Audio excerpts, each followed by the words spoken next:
Let's read from the book of Isaiah, chapters 5 and 6. Let me sing for my beloved, my love song concerning his vineyard. My beloved had a vineyard on a very fertile hill. He dug it and cleared it of stones, and planted it with choice vines. He built a watchtower in the midst of it, and hewed out a wine vat in it, and he lived for it to yield grapes, but it yielded wild grapes. And now, O inhabitants of Jerusalem and men of Judah, judge between me and my vineyard. What more was there to do for my vineyard that I have not done in it? When I looked for it to yield grapes, why did it yield wild grapes? And now I will tell you what I will do to my vineyard. I will remove its hedge, and it shall be devoured. I will break down its wall, and it shall be trampled down. I will make it a waste.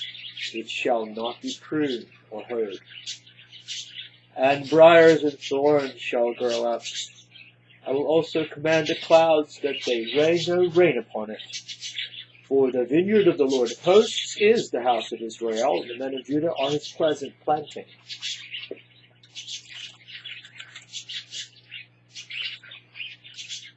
And he looked for justice, but behold, bloodshed.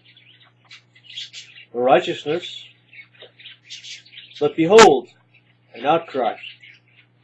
What are those who join house to house, or add field to field, till there is no more room? And you are made to dwell alone in the midst of the land. The Lord of hosts has sworn in my hearing, surely many houses shall be desolate, large and beautiful houses without inhabitant. For 10 acres of vineyard shall yield but 1 bath, and a homer of seed shall yield but an ephah. Woe to those who rise early in the morning, and they run after strong drink, who tarry late into the evening, as wine inflames them. They have lyre and harp, tambourine and flute and wine at their feasts, but they do not regard the deeds of the Lord, or see the work of his hands. Therefore my people go into exile for lack of knowledge. Their honored men go hungry, and their multitude is parched with thirst. Therefore Sheol has enlarged its appetite, and opened its mouth beyond measure. And the nobility of Jerusalem and her multitude will go down, the revelers, and he who exalts in her. Man is humbled, and each one is brought low, and the eyes of the haughty are brought low. But the Lord of hosts is exalted in justice, and the holy God shows himself holy in righteousness. Then shall the lambs graze as in their pasture, and nomads shall eat among the ruins of the rich. Woe to those who draw iniquity with cords of falsehood, who draw sin as with cart ropes, who say, let him be quick, let him speed his work, that we may see it. Let the counsel of the Holy One of Israel draw near, and let it come, that we may know it. Woe to those who call evil good and good evil, who put darkness for light and light for darkness, who put bitter for sweet and sweet for bitter. Woe to those who are wise in their own eyes and shrewd in their own sight. Woe to those who are heroes at drinking wine, and valiant men in mixing strong drink, who acquit the guilty for a bribe, and deprive the innocent of his right. Therefore, as the tongue of fire devours the stubble, as dry grass sinks down into the flame, so their root will be as rottenness, and their blossom go up like dust.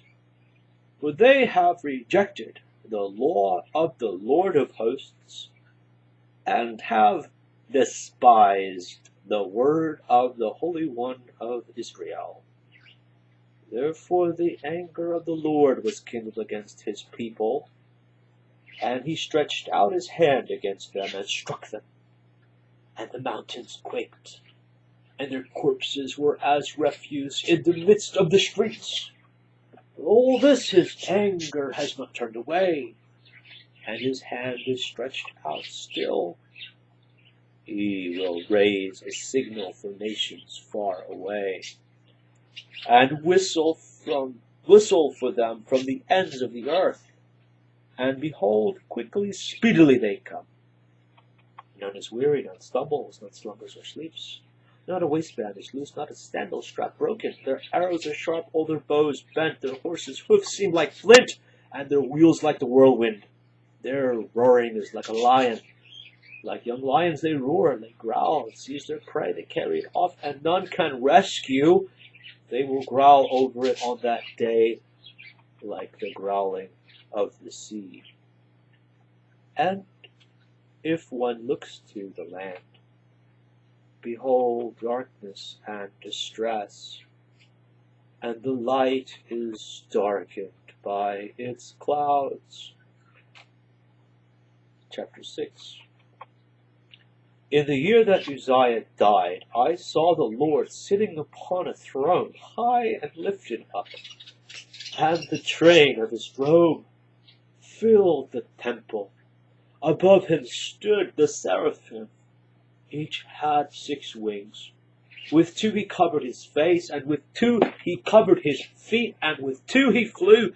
And one called to another and said, Holy, holy, holy is the Lord of hosts. The whole earth is full of his glory. And the foundations of the threshold shook at the voice of him who called, and the house was filled with smoke. And I said, Woe is me, for I am lost, for I am a man of unclean lips, and I dwell in the midst of a people of unclean lips, for my eyes have seen the King, the Lord of hosts. Then one of the seraphim flew to me, having in his hand a burning coal that he had taken with tongs from the altar. And he touched my mouth and said, Behold, this has touched your lips. Your guilt is taken away, and your sin atoned for. And I heard the voice of the Lord saying, Whom shall I send? And who will go for us? Then I said, Here am I, send me. And he said, Go, and say to this people, Keep on hearing, but do not understand. Keep on seeing, but do not perceive. Make the heart of this people dull, and their ears heavy, and blind their eyes, lest they see with their eyes, and hear with their ears, and understand with their hearts, and turn, and be healed. Then I said, How long, O Lord? And he said, Until cities lie waste without inhabitants, and houses without people, and the land is a desolate waste. And the Lord removes people far away, and the forsaken places are many in the midst of the land. And though 1/10 remain in it, it will be burned again, like a terebinth, or an oak whose stump remains when it is felled. The holy seed is its stump. Isaiah chapters 5 and 6, English Standard Version.